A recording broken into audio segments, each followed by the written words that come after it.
रामकृष्ण हरी मंडळी, मी आपला D N Sable, स्वागत प्रॉपर्टी ठाणे। खरं तर आज आपण जरा वेगळ्या ठिकाणी आलो। वेगळ्या ठिकाणी इन द सेन्स आज आपण वसंत विहारला, जिथे ओबराय बिल्डर्स अँड डेव्हलपर्सनी 72 एकरचं लँड पार्सल घेऊन आत्ता जस्ट एक प्रोजेक्ट लॉन्च केलेला आहे। त्याच्याच अपोजिटला वाधवा कोटियाड नावाचं कॉम्प्लेक्स आहे, जे वसंत विहारला पण कनेक्टेड आहेत,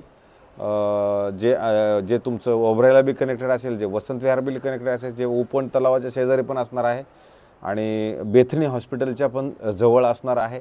वाधवा हा तसा बघितला तर ए ग्रेडचा डेव्हलपर पण आहे आणि त्याच एरियामध्ये वाधवा कोटियाड नावाचं जे कॉम्प्लेक्स आहे, ज्याच्यामध्ये स्विमिंग पूल, क्लब हाऊस, जिम ह्या सगळ्या ॲम्युनिटीज आहेत, अधिक पोडियम पार्किंगची सुविधा आहे आणि अशाच पद्धतीचं हे अगदी नवीनच कॉम्प्लेक्स आहे, जे ग्राउंड प्लस 29 माळ्याची बिल्डिंग असणारं घर आहे। 1 ते 2 वर्ष जुनं कॉम्प्लेक्स आहे आणि त्याच कॉम्प्लेक्समधला आज मी तुम्हाला 790चा कार्पेट असणारा 2 BHK फ्लॅट दाखवण्याचा प्रयत्न करतोय, ज्याच्यामध्ये तुम्हाला प्रॉपर वापरता येणार अशी बाल्कनी असेल। आणि जर समजा तुमच्या बाल्कनीबद्दल तुमचा व्ह्यूचा जर आपण विचार केला तर तुम्हाला सिद्धांचलचं काही गार्डन्स आणि येऊरचा डोंगर ह्या 2 गोष्टींचं मला असं वाटतं याच्यामध्ये दिसतंय। आणि बिल्डिंग इकडे एकमध्ये आहे, पण व्ह्यू वाईज जर विचार केला तर मग इकडला काही व्ह्यू जातोय, काही व्ह्यू राहतोय, पण त्यातली त्यात जरी विचार केला आपण तरी येऊरचा डोंगर म्हटलं तर आपल्याला आपल्या घरामधनं, आपल्या बाल्कनीमधनं प्रॉपरली दिसतो। आणि नंतर जर याचं लेआउट कसं आहे किंवा काय काय काय परिस्थितीनं बनवलेलं आहे त्या पद्धतीचं मी तुम्हाला सगळं दाखवतो। कन्स्ट्रक्शन क्वालिटी तशी बघितली तर खूप चांगली आणि मस्त बनवलेली आहे। आणि जेव्हा आपण हा फ्लॅट खरं तर ज्यावेळेला बाहेरनं आपण येणार आहोत त्यावेळेला तुम्ही बघू शकता, एका फ्लोअरवरती जर आपण विचार केला तर 4 फ्लॅटचं प्रावधान आहे। ह्या साईडला 2 फ्लॅट अधिक ह्या साईडला 2 फ्लॅट। ह्या ओनरनं पण फर्निचरचं वगैरे पण काम केलेलं आहे आणि लिफ्टचा जर विचार केला तर टोटल 3 लिफ्ट ह्या फ्लॅटला असणार आहे। आणि मग ओनरने हे सेफ्टी डोअर इथे बनवलेलं आहे आणि चांगल्या पद्धतीचं आहे सेफ्टी डोअर। आणि सेफ्टी डोअरच्या नंतर हा आपला मेन डोअर चालू होतो। मेन डोअरच्या साईडला जर तुम्ही विचार केला तर इथं परत असं स्टोरेजसाठी म्हणा त्या पद्धतीनं त्यांनी इथं ठेवलेलं आहे। आणि ह्या ओनरला हे घर विकण्यापाठीमागं एकच कारण आहे की यांना हे घर विकून मोठ्या घरामध्ये शिफ्ट व्हायचा त्यांचा विचार आहे।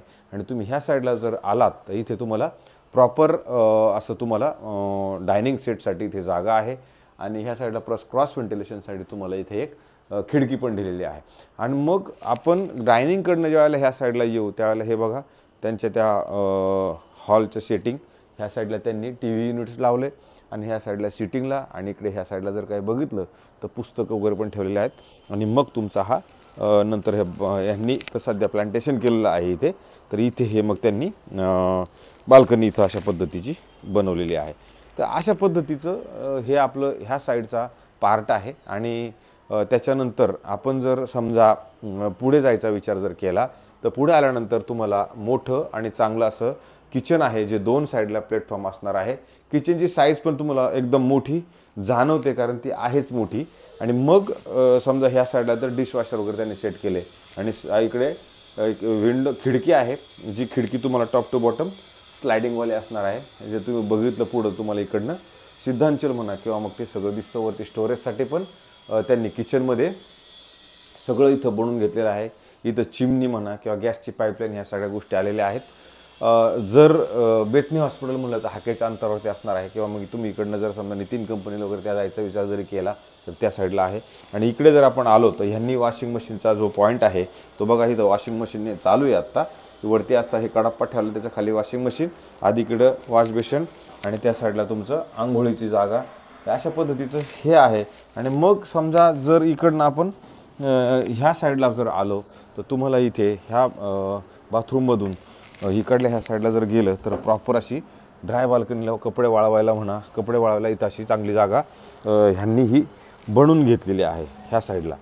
म्हणजे असं ह्या साईडला जर गेलं तर तुम्हाला एवढी मोठी जागा ही ड्राय बाल्कनीचं कपडे सुकवण्यासाठी त्यांनी ते बनवून घेतलेलं आहे। आणि मग आपण ह्या बाथरूममधनं बाहेर पडल्यानंतर जर तुम्ही इकडे ह्या साईडला आलात, इथं पण बघा त्यांनी डिझाईनसाठी हे सगळं जे इलेक्ट्रिकल पॉईंट वगैरे जे आहेत त्यांना पण असं कव्हर करून घेते लाकडांच्या त्या ह्याच्यामधनं।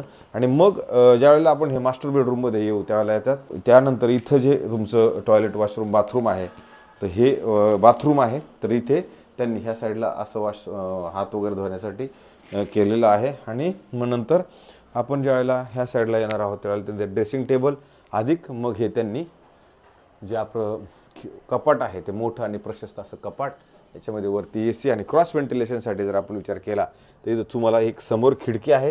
ह्या खिडकीमधनं जर तुम्ही बघितलं तर वाधवाच्याच बाकीच्या ज्या बिल्डिंग्स आहेत किंवा टाटा सिरेनच्या ज्या बाकी बिल्डिंग्स आहेत त्या तुम्हाला इथनं दिसतात. हे उघडल्यानंतर आता इथं ऊन जास्त येतं त्याच्यामुळे त्यांनी ते असं इथे लावून ठेवलेलं आहे. म्हणजे ह्या फ्लॅटमध्ये जर बघितलं तुम्हाला क्रॉस व्हेंटिलेशन प्रॉपरली आहे आणि तुम्ही बघू शकता संध्याकाळचं जे ऊन आहे हे बेडवरती पूर्ण आलेलं आहे. म्हणजे संध्याकाळचं ऊन तुम्हाला ह्या बेडरूममधले मिळतं. तर ह्या साईडला तर तुम्ही आलात तर परत त्यांनी अभ्यासासाठी म्हणा किंवा त्यांच्या पद्धतीने ते सगळं बनवलेलं आहे. आणि इकडे जरी आपण ह्या बेडरूमला आलो तर बेडरूमची साईज पण जर तुम्ही बघू शकता, पलीकडल्या साईडला 4 फूट जागा आहे, इकडल्या साईडला पण 4 फूट जागा आहे आणि मध्ये 6 बाय 6चं तुम्हाला बेड पण आहे. अधिक इथे जर ही खिडकी बघितली तर इथनं पण तुम्हाला ऊन वगैरे प्रॉपर आतमध्ये येते. आणि ह्या साईडला क्रॉस व्हेंटिलेशनसाठी किंवा व्ह्यू वाईज जर विचार केला तर तुमच्याच किंवा दुसरे जे कॉम्प्लेक्स आहे सिद्धांचल त्याच्या ज्या ॲम्युनिटीज आहेत त्या दिसतात. हे ग्रीनरी दिसतं, झाडं वगैरे आता इथं पुढं तर काही येणार नाही, तिकडे वरती पण काही येणार नाही, पण त्याच्यामुळे हा जो व्ह्यू आहे हा तुमचा कायमचा असणार आहे. आणि हा डोंगर तुम्हाला किंवा हिरवळ जी आहे तुमच्या बेडरूममधनं हे तुम्हाला दिसूच शकते. तर आणि ह्या पद्धतीनं यांनी हे आता बनवून घेतलेलं आहे. हा फ्लॅट अशा पद्धतीचा आहे, वसंत विहार लोकेशनला आहे. इथून हनुमंत भगवंताचं पण मंदिर तुम्हाला जवळच आहे. ज्या वेळेला आपण एक कॉमन बेडरूम आपलं बघायचं राहिलं तर कॉमन बेडरूमला जरी आपण आलो तर तुम्ही बघा इथे पण असं मोठं कपाट यांनी ऑलरेडी लावलेलं आहे, फॉल सिलिंगवरती केलेलं आहे. आणि ह्या साईडला परत टॉप टू बॉटम तुमचं हे स्लायडिंग विंडो असणार आहे. आणि मग ते जर तुम्ही बघितलं याच्यातनं पण तुमचा जो व्ह्यू आहे तो डोंगराचा व्ह्यू, इकडल्या डोंगराचा व्ह्यू आणि खाली जे ग्रीनरी आहे त्याचा व्ह्यू तुम्हाला तुमच्या ह्या बेडरूममध्ये पण मिळतो.